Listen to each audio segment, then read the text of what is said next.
The final tissue type that we'll be looking at is muscle tissue. And there's actually 3 different types of muscle tissue we'll examine. So muscle tissue in general are contractile cells that combine to form muscle tissue for the movement of large structures such as the skeleton as well as internal organs. Movement consists of alternating contraction, which is the shortening of those fibers, and relaxation of muscle tissue. So the fibers actually shorten and then they extend again, and that's what that contraction is. And muscle tissue makes up about 40 to 50% of total body weight. So the function of muscle tissue utilizes the chemical energy in ATP, which is the form of energy our body is able to use, to generate force, to perform work, and produce movement. It also stabilizes body positions. So a lot of times you don't think about what your skeletal muscle is doing. For instance, your back muscles when you're sitting up straight or when you're just standing, and how they stabilize your body. But if you didn't have those muscles in place and they weren't functioning, you wouldn't be able to stand up or you wouldn't be able to sit straight. So they do act as well to stabilize the body. 3 types of muscle tissue. You've got smooth muscle tissue, involved in the movement of structures like blood vessels, the gastrointestinal tract, your uterus or urinary bladder. Skeletal is involved in the movement of skeleton and organs such as the eye and tongue, or your biceps, your triceps, your legs, things like that. And cardiac is involved in rhythmic contraction of the heart, and it's only involved in the heart.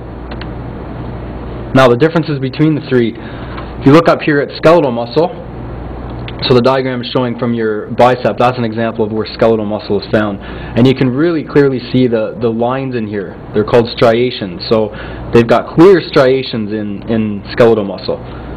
And skeletal muscle also has, for each of these cells, and each of these long thin strands here is a skeletal muscle cell, they each have more than one nucleus, and the nucleus again are these dark areas here. And if you could see the length of this entire cell, you would see that it has more than one nucleus on each of those cells. So they're long, they're striated, and they've got many nucleus on them. If you look at smooth muscle now, so your internal organs, a lot of your internal organs have smooth muscle. So smooth muscle cell would look like this, a little bit different than the striated cells of the skeletal muscle. So you can see the comparison between them. There's no striations like the skeletal muscle has. And another thing is, on each of those long thin strands, those long thin smooth muscle cells, there's only one nucleus on there. And then your last one is your cardiac muscle, and that's for your heart. Okay, so this is what a cardiac muscle cell will look like. And they're branching. They do have striations, but they're branching. So if you look at these cells, they're straight alongside each other. There's a thin gap between them, but for the cardiac cells, they actually branch. So if you look at it here, it's almost like a piece of coral, right? It branches off in different directions. Okay, so they've got striations, but you can tell the difference because you've got these gaps or these branches that skeletal muscle doesn't have. So smooth muscle now is non-striated. It doesn't have those lines in it. It's involuntary contractions in a wave-like fashion that it's involved in. So the contractions of smooth muscle in your body are involuntary. You're not sitting there thinking about contracting this muscle. So the intestinal tract, for instance, as food moves through your intestinal tract, there's contractions that occur. Your muscle contracts to push that food through, and you're not sitting there trying to push that food through, trying to flex your intestinal tract. It does it on its own. So that's what smooth muscle is doing. The frequency of contractions are influenced by hormones and neurotransmitters.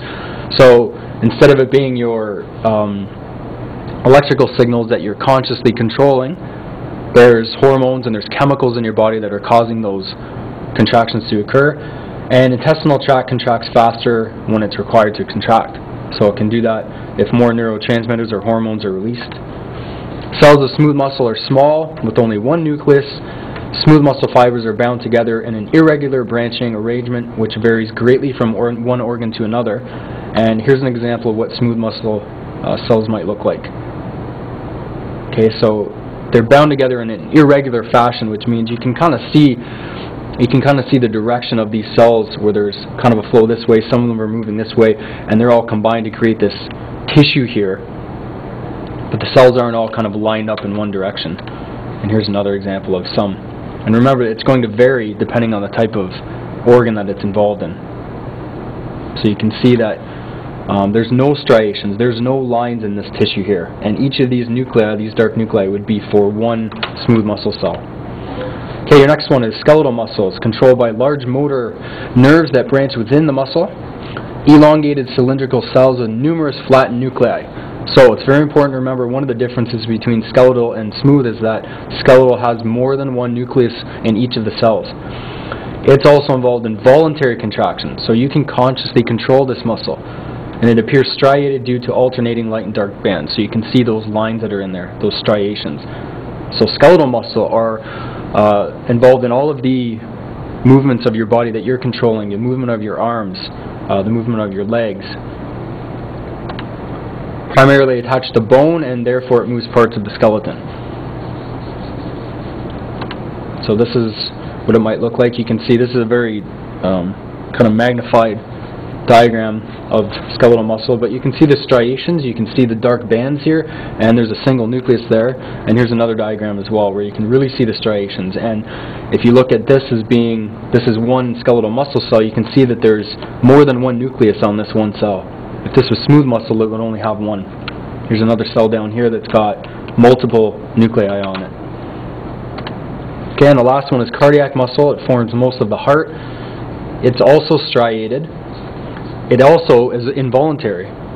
So it's got kind of some of the characteristics of smooth and skeletal. It's striated like the skeletal, but it's involuntary contraction like the smooth muscle. And it contains a built-in pacemaker that means it maintains a continuous rhythmic contraction known as autorhythmicity.